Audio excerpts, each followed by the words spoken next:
Protecting the President of the United States is no easy task, but agents of the United States Secret Service do so without question, even if it means risking their own lives. They go to unbelievable extremes to keep the POTUS safe, but there's much more to those dark-suited, sunglass-wearing agents than meets the eye. From using high-tech hidden in plain sight to playing mind games with crowds, let's take an undercover look at some of the most insane tactics used by the Secret Service.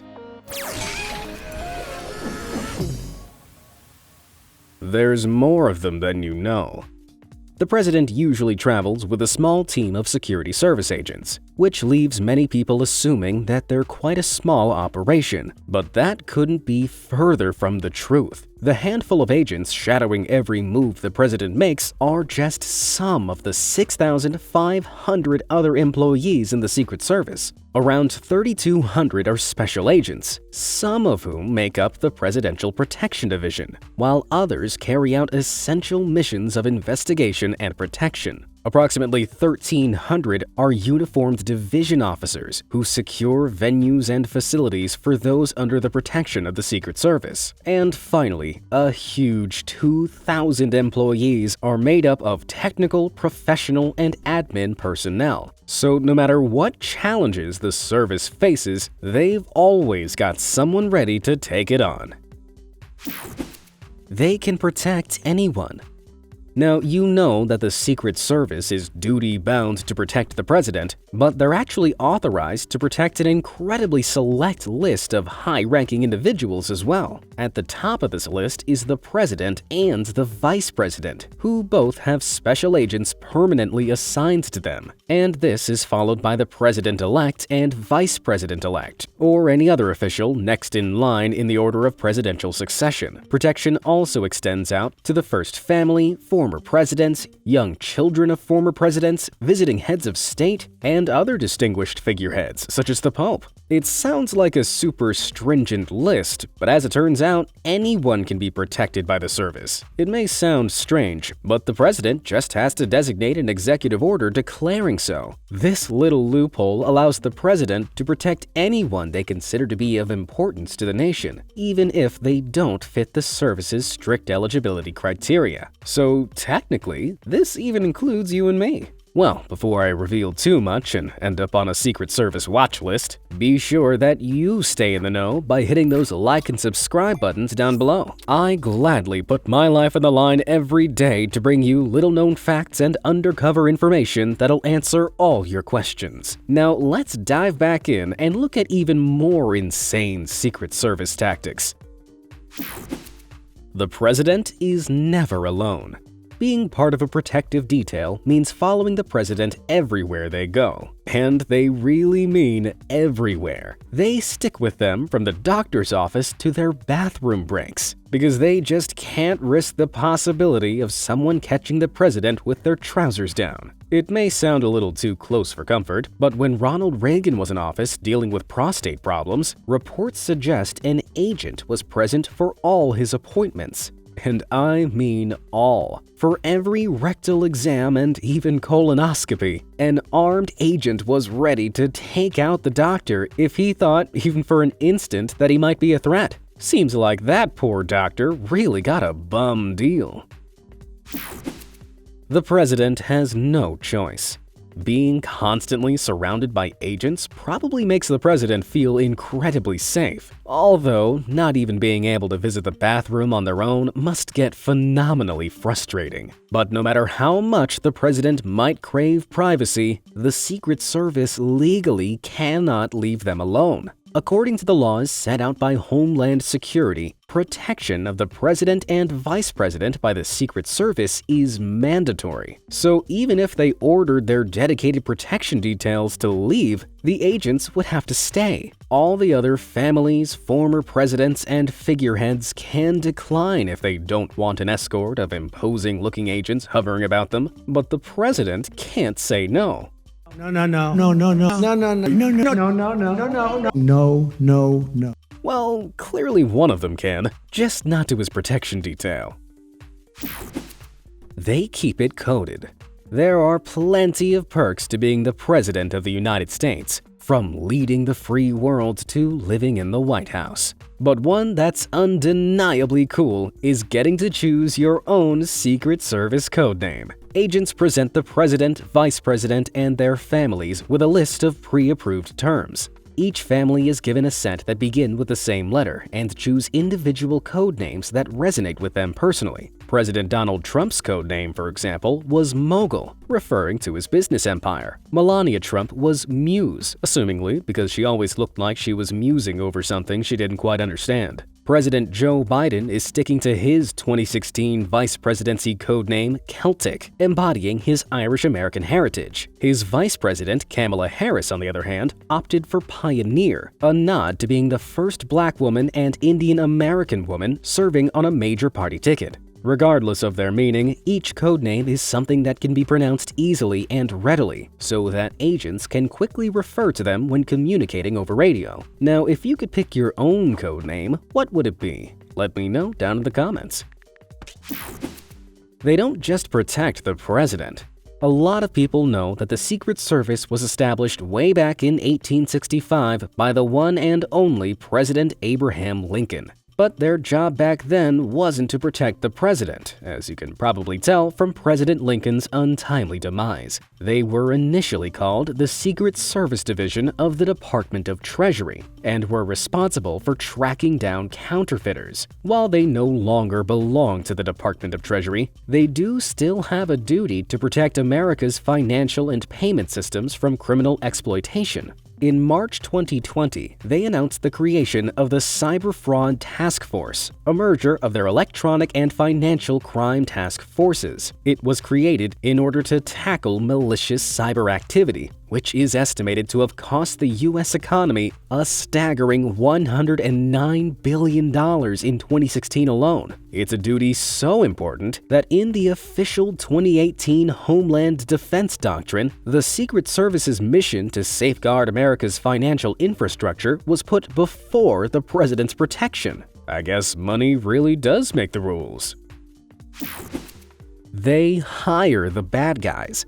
When it comes to financial cybercrime, how exactly is the Secret Service meant to catch some of the cleverest hackers in the world? Well, sometimes they actually hire them. At least that was the case with criminal mastermind Alberto Gonzalez. In 2008, Alberto was arrested for the theft of some 130 million credit card numbers, which was the largest retail store theft in history at the time. He was sentenced to 20 years in prison, but later claimed that he'd been working as an informant for the Secret Service the entire time. He said he'd been hired to help track down bank card thieves, which he was paid a whopping $75,000 a year to do. These payments were, apparently, always made in cash, so they couldn't be traced back to the agency. But that was before he decided to dirty his hands with the multi-million-dollar hacking scandal. As such, the Secret Service declined to comment on his case, leaving him to rot in a cell.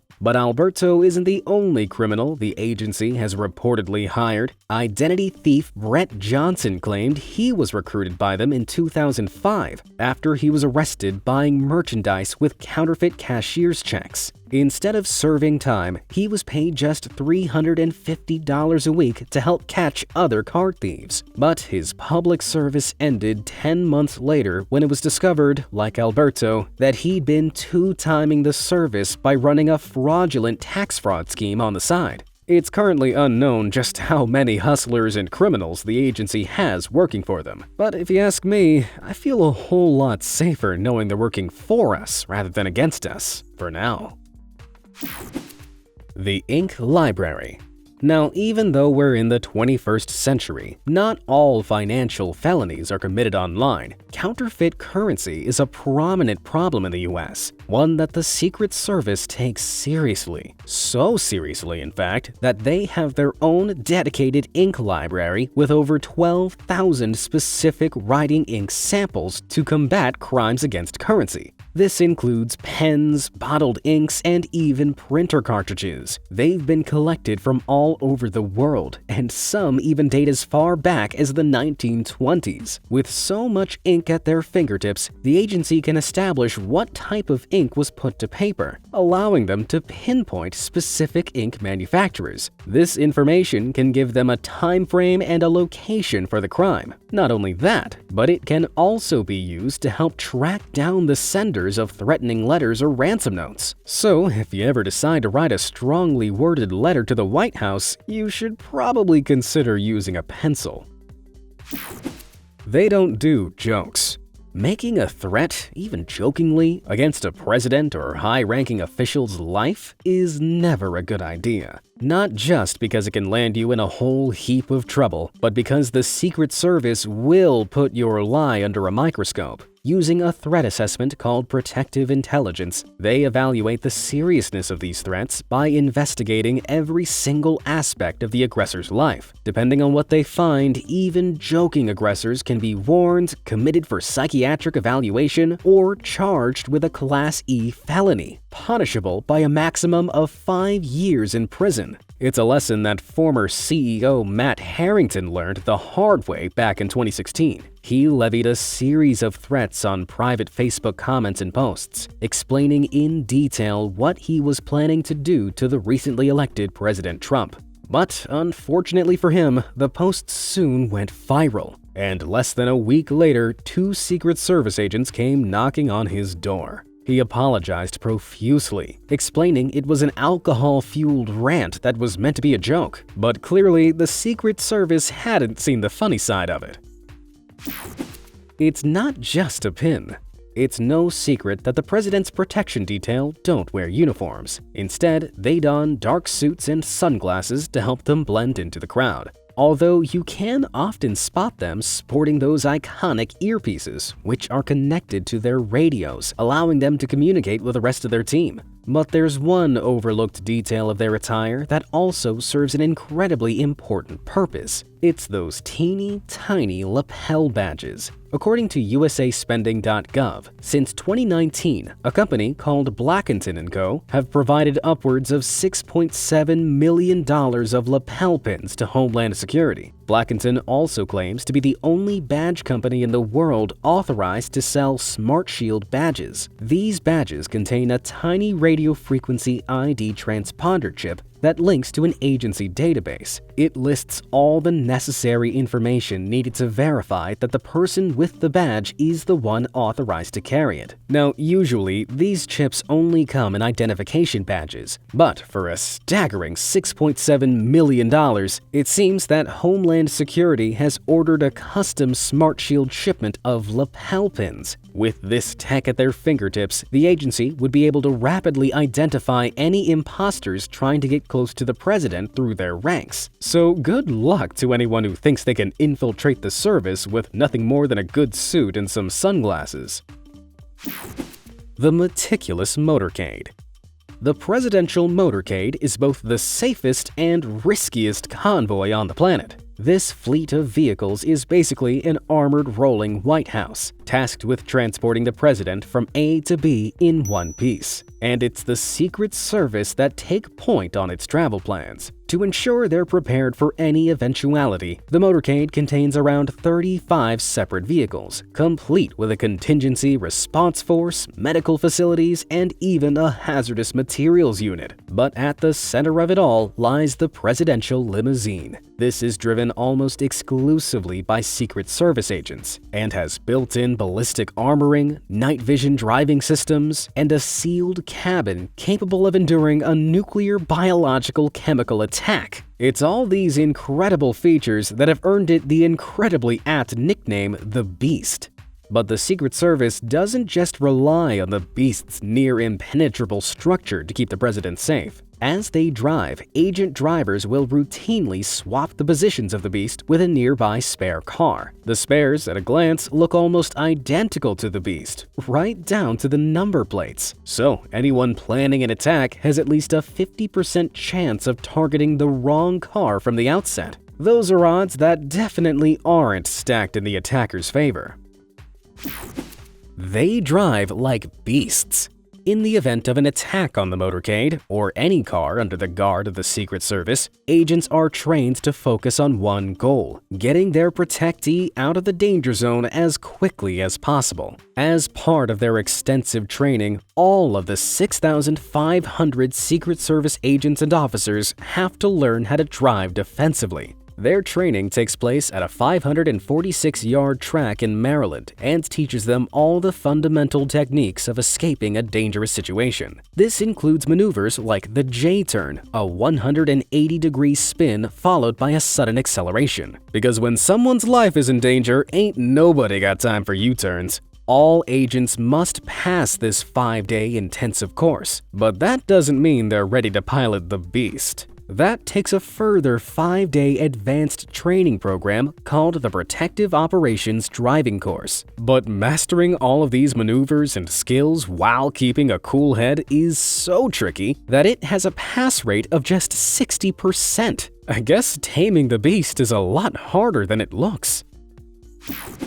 They're crowd control experts.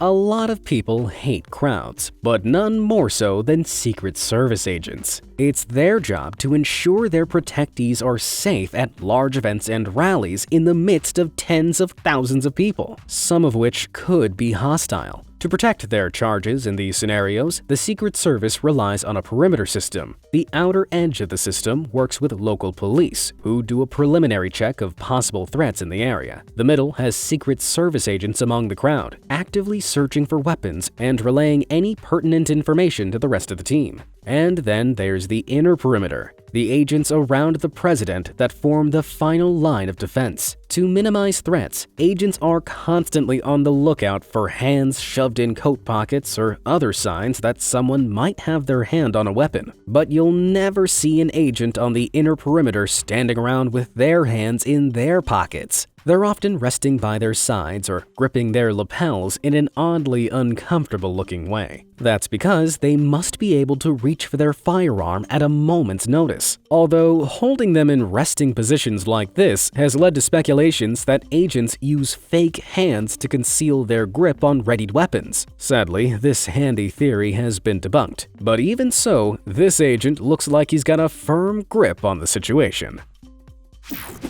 They're human shields. Despite all their safeguarding procedures, some intent individuals occasionally manage to penetrate the outer and middle perimeter defenses at large events, like this idiot at President Trump's election rally back in 2016. I have to do it myself. I know it's not.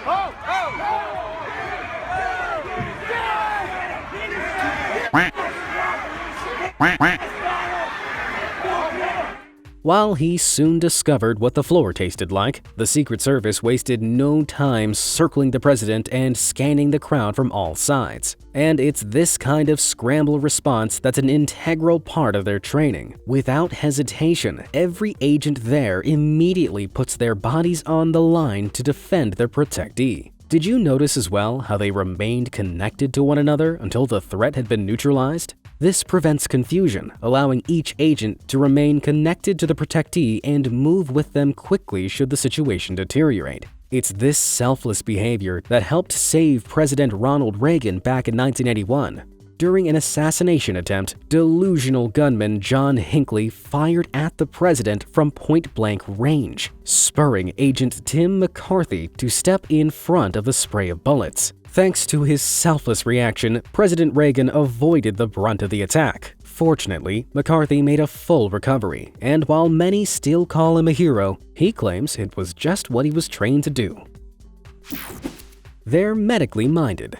The Presidential Protection Division of the service aren't just responsible for keeping the president safe, but also for keeping them alive in the case of a medical emergency. The division ensures its agents are trained in 10-minute medicine, or doing everything possible to keep the president alive until they can get medical attention. When traveling, They ensure the planned route is never more than 10 minutes away from a local trauma center. But even in that short space of time, everything can go sideways. As such, the detail assigned to the motorcade always travels with bags of blood matching the president's blood type just in case an emergency transfusion is needed. It sounds far-fetched, but this was the detailed level of training that helped save the life of President Ronald Reagan after that previously mentioned assassination attempt in 1981. Although he'd been shot, it was initially believed to be a minor injury. Suddenly, Special Agent Jerry Parr noticed frothy blood coming from Reagan's lips, a serious sign that there was blood in his lungs. The car was immediately rerouted to the hospital, where doctors quickly discovered a bullet lodged in his lung. Thanks to the agent's training, he got the attention he needed just in time and made a full recovery. They have a cat.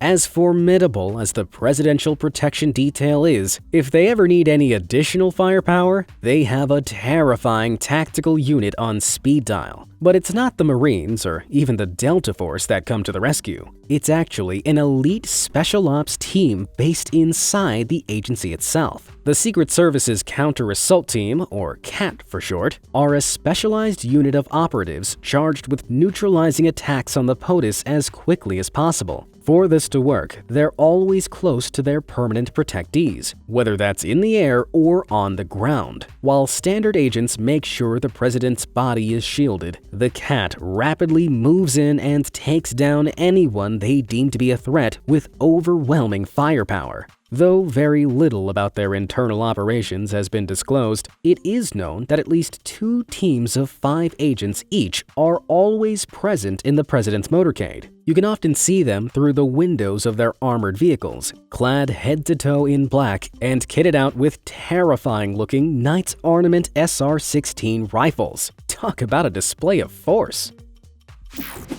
They make it work.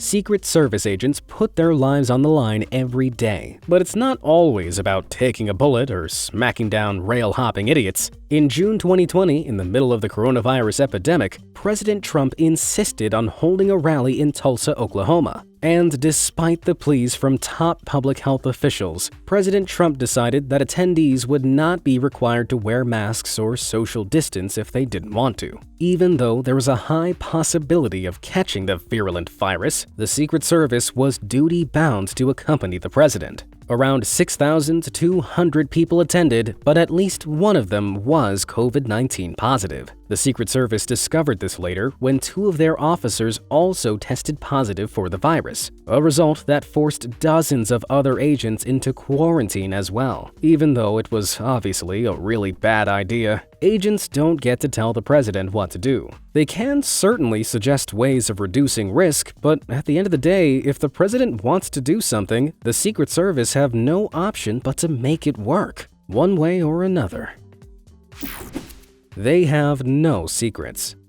As you can imagine, the bar for joining the Secret Service as a special agent is set incredibly high. But to make it into positions that require the highest level security clearances, wannabe agents are required to take a polygraph test, also known, unnervingly, as a lie detector test. It's a routine examination which measures physiological responses like heart rate, breathing patterns, and electrical activity in the skin, all of which tend to fluctuate when someone tells a lie. It's a method used by some companies to help screen personnel, but the Secret Service use it to reveal every last secret a recruit might have, no matter how embarrassing, shameful, or private they may be. This unbelievably intrusive interview technique makes it almost impossible for candidates to hide anything from the service. But as brutal as it sounds, it's for a good reason. Knowing every private detail before deciding to hire them means the agency can't be blackmailed by any hidden pasts or sordid secrets in the future. Although the irony of Secret Service agents not being able to keep their own secrets isn't lost on me. They feel the pressure. Even though the Secret Service are tasked with monitoring the president's every move, there are some matters of state discussed in the Oval Office that even they aren't privy to. As such, agents are always stationed outside unless instructed otherwise. But if the president closes the door, how can the Secret Service really know where he is? According to interior sources, they can still monitor the president's every move thanks to a series of weight-sensitive pressure pads they've installed under the rug. This allows them to monitor any movement in any location about the office and bust in if they suspect something's wrong. Although there's a chance this might not be true, seeing how much uncovered hardwood floor is exposed around the outer edge of the Oval Office. I mean, even if the president decided to stand by the window or walk around the rug, even that would prompt agents to come rushing in. What do you think? Are the sensors real, or are they just fake news? Let me know down in the comments. There will always be a Secret Service.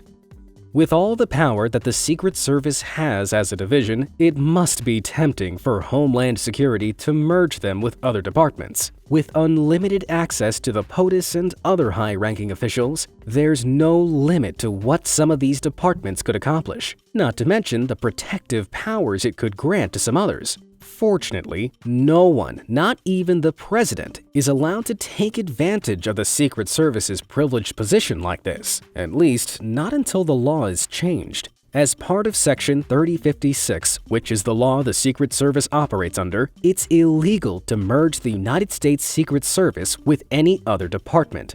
So as long as there's a president in the White House, you can guarantee there will always be a dedicated Secret Service. Which of these Secret Service strategies really blew you away? And do you know of any others I didn't mention here? Let me know down in the comments below. And assuming I'm not on the Secret Service's watch list right now, they might just make it into another video. Thanks for watching.